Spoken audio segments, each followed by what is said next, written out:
అలాగే ఇటు పురాణపూల్ వద్ద కూడా మూసి ఉగ్రరూపం అయితే దాల్చింది. అటు శివాలయంపై కూడా భారీగా వరద నీరు అయితే చేరుకుంది. దీంతో అటు పూజారి కుటుంబం కూడా వరదలోనే చిక్కుకుపోయింది. తమను రక్షించమంటూ సహాయం కోసం కేకలు వేస్తున్నారు అటు పూజారి కుటుంబ సభ్యులు. ఇసుక పురాణపూల్ శ్మశాన వాటిక సహా పలు ప్రాంతాలు కూడా నీట మునిగాయి.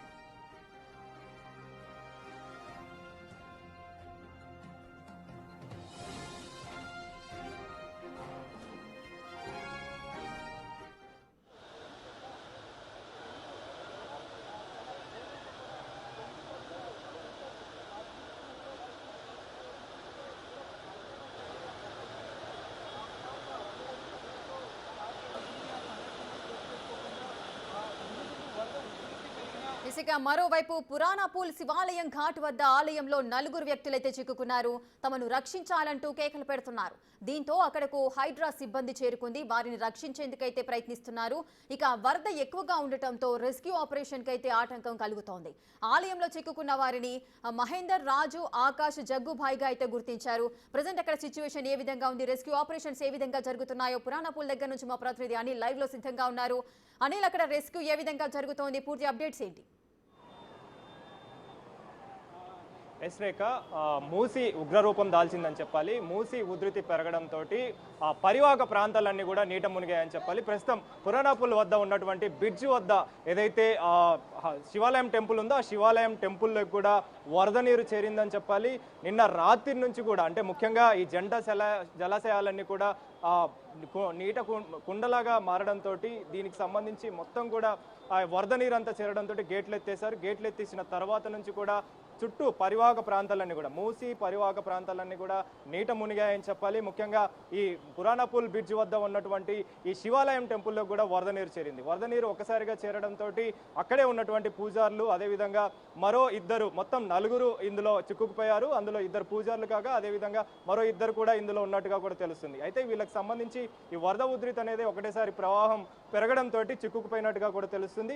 వెంటనే సమాచారం అందుకున్న అధికారులంతా కూడా ఇటు హైడ్రా సిబ్బంది కావచ్చు, అదేవిధంగా పోలీసు అధికారులు, జిహెచ్ఎంసీ అధికారులు కూడా సహాయక చర్యలు చేపట్టేందుకు కూడా ప్రయత్నాలు అయితే చేస్తున్నారు చెప్పాలి. కానీ ఇప్పటికే వరద ఉధృతి అనేది కొనసాగుతుంది కాబట్టి ప్రవాహం అనేది వేగంగా ప్రవహిస్తుండటంతో ప్రజెంట్ అయితే సహాయక చర్యలకి అంతరాయం కలుగుతున్నట్టుగా కూడా తెలుస్తుంది. ముఖ్యంగా ఇటు హిమాయత్ సాగర్, ఉస్మాన్ సాగర్కి సంబంధించి ఈ వరద ప్రవాహం అనేది పెరగడంతో జంట జలాశయాలన్నీ కూడా కుండలాగా మారడంతో ఈ పరిస్థితి అయితే ఏర్పడిందని చెప్పాలి. ముఖ్యంగా దీనికి సంబంధించి ఇప్పటికే సహాయక చర్యలు కొనసాగుతున్నాయి. ఇందులో భాగంగానే మూసి పరివాహక ప్రాంతాలన్నీ కూడా ప్రజెంట్ అన్ని ప్రాంతాలు కూడా నీట మునిగిన సిచ్యువేషన్ మనం చూడొచ్చు. దీనికి సంబంధించి వెంటనే ఇటు అధికారులు కావచ్చు, అదేవిధంగా జిహెచ్ఎంసీ అధికారులు, రాష్ట్ర ప్రభుత్వం కూడా అప్రమత్తమైన రాష్ట్ర ప్రభుత్వం ప్రజెంట్ అధికారులందరినీ కూడా అలర్ట్ చేసింది. ముఖ్యంగా ఇటు పురాణపూల్ కావచ్చు, అదేవిధంగా దాని చుట్టుపక్కల ఉన్నటువంటి ప్రాంతాలన్నీ కూడా ప్రజెంట్ నీటమయమయ్యాయి, జలమయమైన పరిస్థితి అయితే మనకు కనిపిస్తుంది.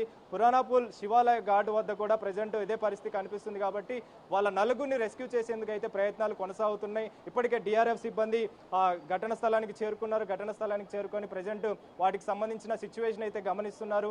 ఎలా కాపాడాలి అనేది, ఎలా రెస్క్యూ చేయాలి అనేది ప్రజెంట్ అయితే ప్రయత్నిస్తున్న పరిస్థితి అయితే మనకు కనిపిస్తుంది. కాబట్టి ప్రజెంట్ మనతో పాటు పోలీస్ అధికారులు కూడా ఉన్నారు, వారితో కూడా మాట్లాడదాం. సార్, ఎప్పుడు మీకు సమాచారం అందింది, ముఖ్యంగా వీళ్ళని రెస్క్యూ చేసేందుకు ఎలాంటి ప్రయత్నాలు చేస్తున్నారు? అర్లీ మార్నింగ్ వచ్చింది. వీళ్ళు దీంట్లోనే ఉంటారనమాట.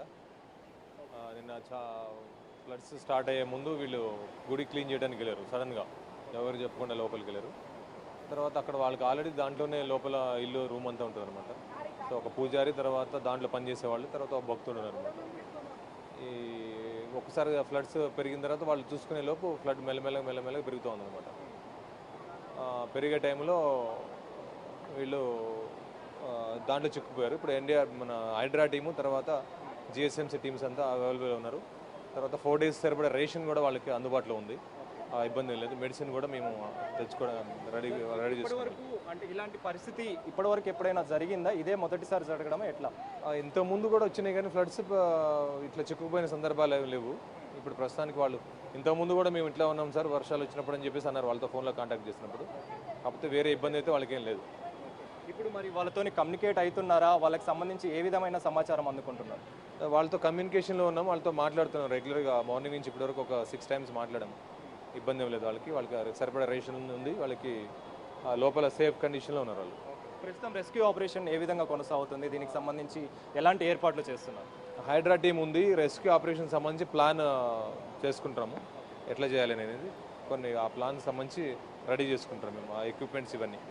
ఒక అవసరాన్ని బట్టి ఒకవేళ కొంచెం ఫ్లడ్ కూడా కొంచెం తగ్గినట్టు అనిపిస్తుంది, ఒక 1 feet లెవెల్ తగ్గినట్టు అనిపిస్తుంది. దీన్ని బట్టి ఇప్పటి వరకు వాళ్ళని రెస్క్యూ చేసే అవకాశం ఉంటుంది అంటే ముఖ్యంగా చూసుకుంటే ఈ ఫ్లోటింగ్ అనేది క్రమంగా కొనసాగుతూనే ఉంది కాబట్టి వాళ్ళని రెస్క్యూ చేసే పద్ధతి ఎప్పటి వరకు కొనసాగే అవకాశం ఉంది? వాళ్ళని సాయంత్రం లోపు రెస్క్యూ చేసే అవకాశం ఉంటుంది, ఎందుకంటే అప్పటి వరకు ఫ్లడ్ తగ్గే అవకాశం ఉంది కాబట్టి. మొత్తానికైతే పోలీసు అధికారులు కూడా చెప్తున్న వివరాల ప్రకారం ప్రజెంట్ మనం విజువల్స్లో చూడొచ్చు, రెస్క్యూ చేసేందుకు ప్రయత్నాలు చేస్తున్నాము. వారికి ఆ నలుగురి కోసం కూడా ప్రజెంట్ ప్రయత్నాలు అయితే కొనసాగుతున్నాయి. వాళ్ళకి 4 రోజుల పాటు రేషన్ సరిపడే విధంగా ఏర్పాటు కూడా చేశాము, వాళ్ళతోని కమ్యూనికేషన్లో కూడా ఉన్నాం, కమ్యూనికేట్ కూడా అవుతున్నామని చెప్పేసి కూడా చెప్పడం జరిగింది. దీనికి సంబంధించి ఇప్పటికే హైడ్రా అధికారులు అయితే ఆ రెస్క్యూ చేసేందుకు అయితే ప్రయత్నాలు చేస్తున్నారు. ప్రయత్నాల్లో భాగంగా ప్రజెంట్ అయితే రెస్క్యూ ఆపరేషన్ కొనసాగుతుందని చెప్పాలి. ముఖ్యంగా ఈ మూసీ పరివాహక ప్రాంతాలకు సంబంధించి కావచ్చు, అదేవిధంగా ఎప్పుడైతే ఈ జంట జలాశయాలన్నీ కూడా నిండిపోయిన కారణంగా ప్రజెంట్ అయితే మూసీ పరివాహక ప్రాంతాలన్నీ కూడా ఇదే విధంగా కొనసాగుతున్నాయి. ఇదే విధంగా వరద ఉధృతి అనేది కొనసాగుతుంది కాబట్టి ఇందులో భాగంగానే అధికారులంతా కూడా అప్రమత్తమై వారికి సహాయక చర్యలు చేపడుతున్న పరిస్థితి మనకు కనిపిస్తుంది. Right, thank you Anil, thanks for the live details. రెడ్డిక పురాణాపూల్ వద్ద మూసి అయితే ఉగ్ర రూపం దాల్చింది. అటు శివాలయం పై భాగం వరకు అయితే వరద చేరుకుంది. దీంతో పూజారి కుటుంబం అయితే వరదలోనే చిక్కుకుపోయింది. ప్రజెంట్ 4 అయితే గుడి లోపలనే ఉన్న దృశ్యాలు కూడా మనకు కనిపిస్తున్నాయి. 4 వ్యక్తులను గుర్తించారు అక్కడ అధికారులు. మాత్రం వారికి సరిపడా రేషన్ కూడా వారికి అందుబాటులో ఉంది. 4 రోజుల పాటు సరిపడా రేషన్ కూడా వాళ్ళకి అందుబాటులో ఉంది. కాస్త వరద తగ్గిన తర్వాత వారిని రెస్క్యూ చేసే అవకాశాలు ఉంటాయంటూ కూడా పోలీసు అధికారులు చెబుతున్న సిచ్యువేషన్.